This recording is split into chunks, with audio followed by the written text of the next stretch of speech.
Saudara pelatih timnas Patrick Kluivert sudah memanggil 27 pemain yang disiapkan untuk laga melawan Australia dan Bahrain di putaran ketiga kualifikasi Piala Dunia 2026 zona Asia. Ada dua penyerang baru di skuad Garuda, Ole Roemeny dan Septian Bagaskara. Bagaimana kekuatan timnas saat ini dan peluangnya menghadapi Australia? Kami akan membahasnya bersama pengamat sepak bola. Sudah ada Mas Gita Suwondo. Selamat petang Mas Gita. Selamat petang. Mas Gita, Ole dan Septian Bagaskara, ini dua-duanya pemain depan. Apakah masuknya kedua pemain ini bisa membuat lini untuk di lini serang ini semakin tajam, Mas Gita? Ya, yang sangat dibutuhkan kita yang mungkin tidak dimiliki oleh era timnas di tangan Sintayong adalah striker, real number 9, pemain yang bisa terus-menerus secara reguler mencetak gol. Tapi kan kalau kita bicara dua pemain ini, Ole Roemeny juga baru-baru aja dia sering bermain sebagai starting line up bersama Oxford United. Bahkan di klub terdahulunya Utrecht juga dia jarang dimainkan sebagai pemain utama. Jadi mungkin kendalanya adalah jam terbang juga, menit bermainnya dia. Jadi kalau apakah dia akan langsung gacor atau tidak ya saya juga tidak terlalu yakin bahwa dia akan langsung. Tapi setidaknya kita punya pemain yang ada di posisi number 9. Bahkan kalau kita lihat pertandingan-pertandingan melawan yang dimainkan oleh Ole bersama dengan Oxford, dia tipenya lebih mirip ke Rafael Struijk ya, bisa melebar, bisa ke kiri, bisa ke kanan, bisa juga menerima umpan, tapi jumlah golnya kan juga baru satu bersama Oxford United.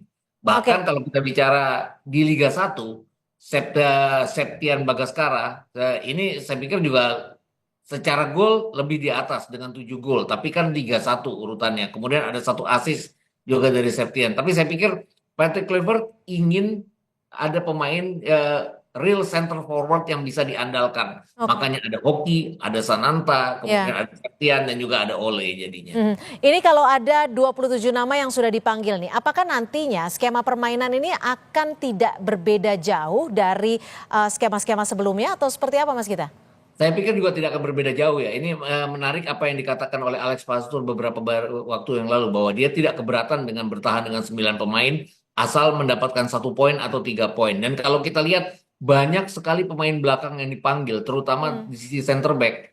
Bahkan Kevin Dix juga bisa bermain sebagai center back. Kemudian kita juga bisa Kevin Verdong juga kadang bisa bermain sebagai center back. Jadi surplus sekali di center back. Saya rasa permainannya akan tetap bertahan dengan mengandalkan serangan balik. Terlepas dari pelatih-pelatih datang dari Belanda, tapi kalau kita lihat kan di Belanda juga tidak semua tim bermain dengan metode menyerang. Ada tim yang bermain dengan bertahan untuk kemudian mengandalkan serangan balik. Saya pikir akan seperti ini nanti timnas bermain dan rasa-rasanya apa yang dilakukan oleh Patrick Kluivert benar ya, memanggil pemain-pemain yang sudah punya pengalaman di kualifikasi Piala Dunia dan mengandalkan mereka untuk menjadi tulang punggung menghadapi Australia dan Bahrain nanti. Tapi kalau dari nama-nama pemain yang sudah dipanggil ini kan rata-rata sudah saling mengenal satu sama lain. Betul. Apakah ini artinya bagian dari siasat karena minimnya waktu untuk latihan bersama? Karena kalau kita lihat hanya tersisa 10 hari ya. Ya, sebenarnya biasa ya 10 hari untuk FIFA Matchday karena kan pemain-pemain itu kan biasa bermain hari per hari di klub. Tapi kalau kita bicara keseluruhan kan ini pertama kalinya Patrick Kluivert dan kawan-kawan akan menangani tim ini. Dia belum pernah mengenal sama sekali. Beda dengan Sintayong yang sudah mengenal pemainnya. Jadi saya pikir pilihan pemain-pemain ini sangat bijaksana. Kenapa? Hanya satu dua pemain yang baru. Ole, kemudian kita bicara Septian juga. Mungkin nanti akan ada tiga lagi yang kabarnya dinaturalisasi hari ini ya di Roma, mungkin akan bisa bergabung, tapi pilihannya tetap pada pemain-pemain yang sudah bermain di 6 pertandingan kualifikasi, termasuk Kevin Dix yang baru bermain melawan Jepang, termasuk Miss Hilgers yang baru bermain melawan Bahrain dan juga China tahun lalu.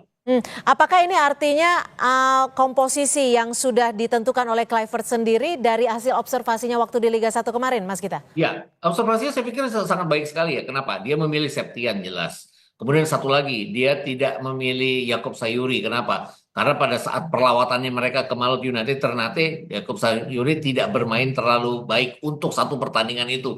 Mungkin itu kendalanya kenapa dia tidak memilih. Septian pilihan yang baik karena Septian ini sejak November, Desember, Januari dia kan terus-menerus menciptakan gol, terus-menerus bermain baik untuk Dewa United. Kenapa Dewa United ada di posisi kedua sekarang, bahkan mengalahkan Persib Bandung sendiri. Jadi saya pikir pilihannya sangat tepat bahwa dia berkeliling untuk menengok pertandingan-pertandingan Liga 1 terbukti dengan pilihan pemainnya kali ini.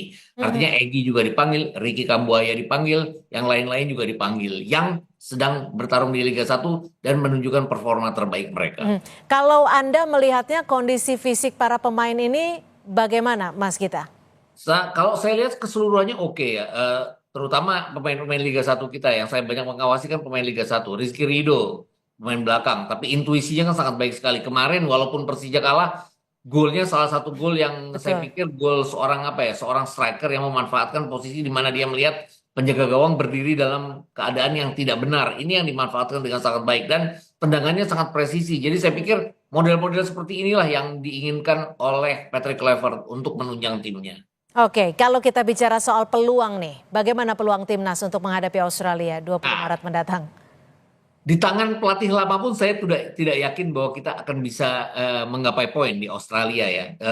Jadi saya pikir juga targetnya adalah memenangkan pertandingan melawan Bahrain dan juga melawan China nanti di bulan Juni. Kenapa? Karena kita harus diakui bahwa apapun Australia, bahkan di GBK sekalipun, Australia kan benar-benar mengurung pertahanan Hmm, kita. mhm, Praktis kita hanya bermain bagus di 5 menit awal, kemudian tertekan. Waktu itu Martin Pas melakukan 6 penyelamatan. Saya mhm. pikir kalau Pas melakukan lagi 6 penyelamatan di Sydney nanti, kita bisa berpeluang untuk mendapatkan 1 poin. Setidaknya 1 poin. Saya nggak Hmm. yakin ke 3 poin. Oke, Mas Gita, ini kan ada ekspektasi tinggi dari publik. Anda Betul. melihatnya untuk pelatih Kluivert ini mampu tidak untuk menanganinya dengan secara cermat dan tepat? Ya, tekanan pasti akan ada pada Kluivert. Apakah dia mampu atau tidak ya terlihat nanti di pertandingan lapangan. Tapi yang Hmm, jelas bahwa dia sangat bersikap hati-hati, bahwa dia memilih pemain berdasarkan bukan hanya pantauannya di Liga hmm, 1, tapi juga berdasarkan pertandingan-pertandingan terdahulu yang sudah dimainkan oleh pelatih terdahulu. Jadi ada apa ya? Ada mhm. semacam wah, dia respect terhadap hasil yang dilakukan oleh pelatih terdahulu sehingga pemain-pemain itu yang dipanggil semuanya. Walaupun dia pernah mengatakan bahwa dia akan memanggil pemain dengan menit bermain yang tinggi, tapi Nathan Chuan dipanggil, Ivar dipanggil, artinya dia benar-benar mengandalkan pemain-pemain lama yang bisa diandalkan nantinya untuk menghadapi Australia dan Bahrain. Mhm. Kalau Matswit sendiri seperti apa, Mas Gita? Gimana maksudnya? Matswit yang pemain? Best fit pemain, Ya.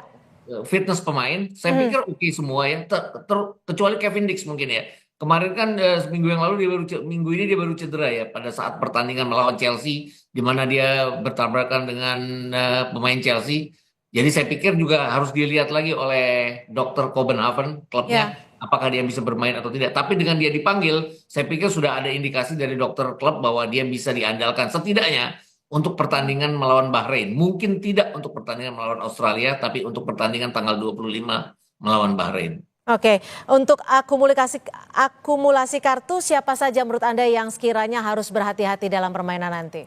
Yang jelas bahwa di Australia nanti kita tidak dapat menggunakan jasa dari Ragnar Oratmangun dan juga Jason Hubner ini. Ya. Kemudian yang harus hati-hati adalah Jay Izzes jelas. Ini seperti tidak ada penggantinya untuk lini belakang kita. Martin Pas juga, tapi dengan masuknya Emil Audero jika dia dinaturalisasi hari ini dan kemudian bisa didaftarkan sebelum tanggal 13, mungkin itu akan menjadi pengganti dari Martin Pas. Yang Hmm, mungkin menjadi kendala adalah Calvin Verdong. Kenapa? Karena dia juga bisa ancaman akumulasi kartu 3 pemain ini. Tapi hmm, kan ada Dean James nantinya, ada Shane Patinama yang juga dipanggil untuk posisi bek kiri. Ada Pratama Arhan. Jadi hmm. surplus bek kiri ini. Yang saya khawatirkan hanya jika Jay Izzes. Kenapa? Ya karena memang nyaris tidak ada pengganti untuk ketenangan dan kehebatan Jay Izzes di lapangan selama ini. Oke, baik, kita akan nantikan seperti apa nanti laga yang akan berlangsung pada 20 Maret mendatang. Terima kasih Mas Gita Suwondo sudah Sama-sama. berbagi perspektif di Kompas Petang hari ini. Selamat sore.